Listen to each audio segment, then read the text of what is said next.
Ассалому алайкум, ман Некрусшоҳ Назришоҳ. Хуш омадед ба мини-курси Xmindish бо чиай.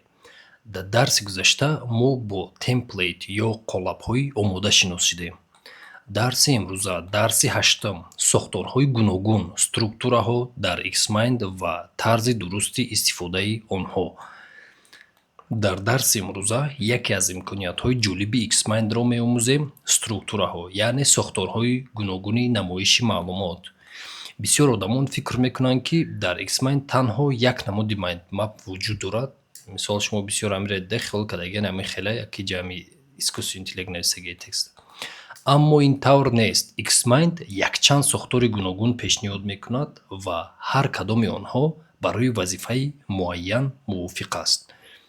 Биёед онҳоро як ба як дида мебароем. Бинен 34 чизе ҳаст инҷо. Хоб. Ини нозира ҳамигираира мепӯшем. Якум, майндмап. Ин сохтори аз ҳама машҳур ва бештар истифодашаванда мебошад. Ина ҳамира дар назар дора, ина ҳама хеле ҳама бисёр амира истифода мебаранд. Ман худам бисёр амира истифода мебарам. Дар марказ мавзӯи асосӣ ҷойгир мешавад ва аз он шохаҳо ба ҳамаи самтҳо паҳн мешаванд. Ин сохтор ин намуде ки аст барои ҷамъоварии идеяҳо, ба нақшагирии лоиҳа, омӯзиш, тартиб додани фикрҳо беҳтарин интихоб мебошад. Пример ҳамин курс мебошад. Ҳамин курс примери ана ҳамин намуд картае ки номаш майндмапе фақат. Дуюм, логик чарт. Дар ин сохтор тамоми маълумот аз чап ба рост ё аз боло ба поён бо тартиби мантиқӣ ҷойгир мешаванд. Ин сохтор барои равандҳои корӣ, алгоритмҳо, нақшаҳои пай дар пай, ҳуҷҷатҳои расмӣ хеле мувофиқ аст. Пример аз Пагоҳ бот. Мо ҳамин Пагоҳ бота сохранид открит мекунем. Барои як бародари айтишник сохтем, ки вай ҳамин Пагоҳ бота чиз мекард. Бояд бота месохт. Мо дар дуруни ҳамин Пагоҳ бот сохтем, фаҳмондем, ки мисол чӣ хел биёя, шумо чӣ хел кунед. Ина мисол ин кнопкаро ҷиқид, дальши баъд чӣ шавад, дальши баъд чӣ шавад. Дар ҳамин ҷа ина гуфтест равандҳои корӣ, алгоритмҳо, нақшаҳои пай дар пай. Мо инамиҷа нақшаҳои пай дар пай мисол неми аввал мебиёя, кнопкаро зер кард, неми кнопкае ки номаш гузаштани курсай, зер мекунӣ, ина текст мебироя. Дальши бо ду кнопкаи дига мебироя.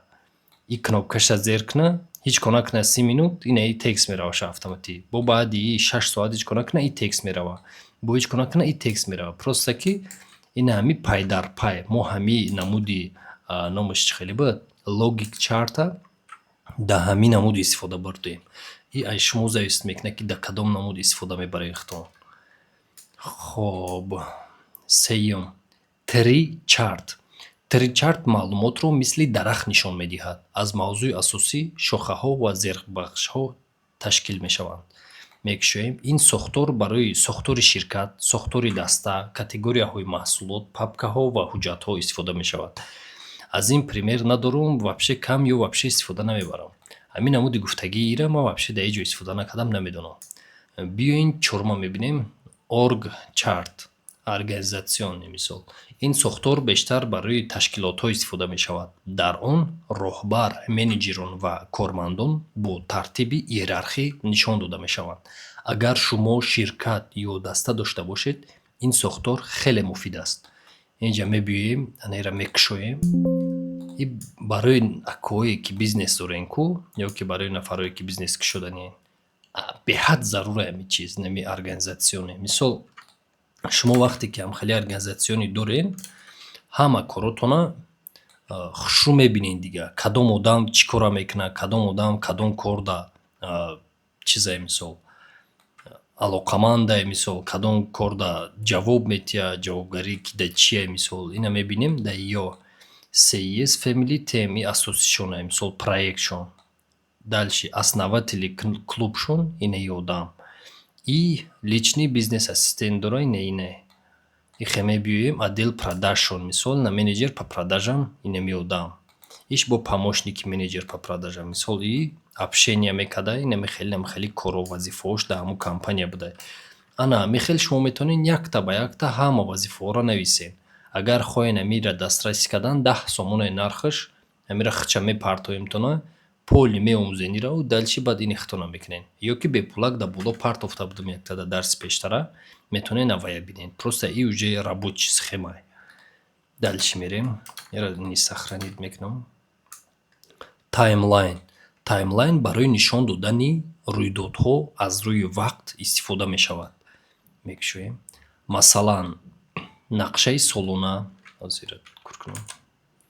нақшаи солона ҷадвали лоиҳа муҳлатҳои иҷрои корҳо нақшаи контент бо он шумо метавонед равшан бинед ки кадом кор бояд кай иҷро шавад аз ин ҳам истифода намебарам вообще примероша аямиё хичон ёб нишон бите таймлайн надорам ман хеле шамози пример ман истифода намебарам аями намуд мумкин оянда барам истифода савол ба миён меояд ки хай ина фаҳмидем ки ин қадар сохтори карта будааст баъд кадом сохторро интихоб кардан лозим аст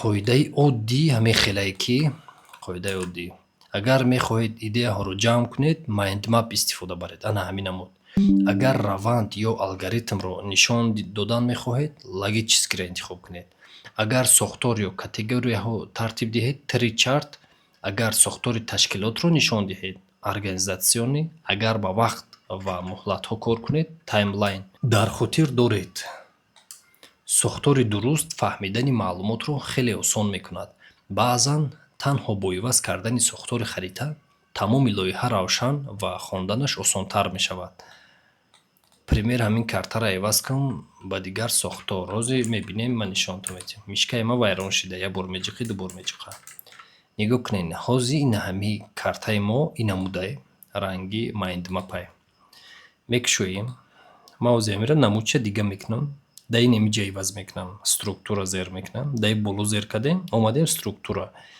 инҷада ҳар намудо чизоай мисол ма имҷа чанд намудоай ина мебинем древа нами чӣ кардем ина ранги дарахт марамат бинен чӣ хешид бо меҷиқум амира киҷоши дозе меҷиқум бо як намуди дигаш мекунам таблицаш мекунем ина бинен иш ина намуд шид бо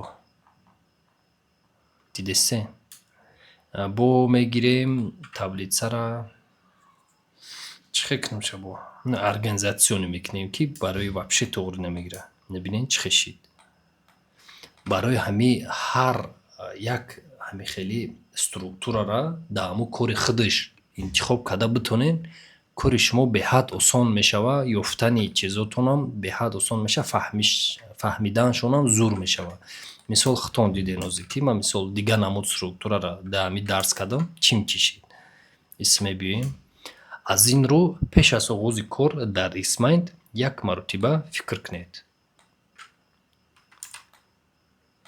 ман чӣ гуна маълумотро нишон додан мехоҳам ва кадом сохтор барои он мувофиқтар аст ин саволи оддӣ метавонад сифати тамоми кори шуморо беҳтар кунад беҳтараш ки нами хеле да бисозем баъд бинем ки ҳа барои хеле дуруст набуда баъд не хеле яктарафаша мекунем мисол ҳозир бинем яктарафаша кунем иҷа мекушом меҷиқуму инаерам бисёр истифода мебаранд мардум ина мучакаду мисол назарат мекунам бо ин хела можна дар дарси навбатӣ мо меомӯзем ки чӣ гуна исмайндро барои ба нақшагирии ҳадафҳо идоракунии вақт ва корҳои ҳаррӯза истифода барем ин яке аз истифодаҳои амалӣ ва машҳуртарини исмайнд мебошад ки метавонад маҳсулнокии шуморо ба сатҳи нав бардорад ирӯза дарсам тамом шид як дарси зур буда мирам ҳамин структураро фаҳмен сол баъд мефаҳмем ки чира дар иҷо мондан лозим чира дар иҷо мондан лозим не хондани шумову ҳамин маълумота гирифтанатон вообще осон мешавад саломат бошен то дарси дигарӣ барори кор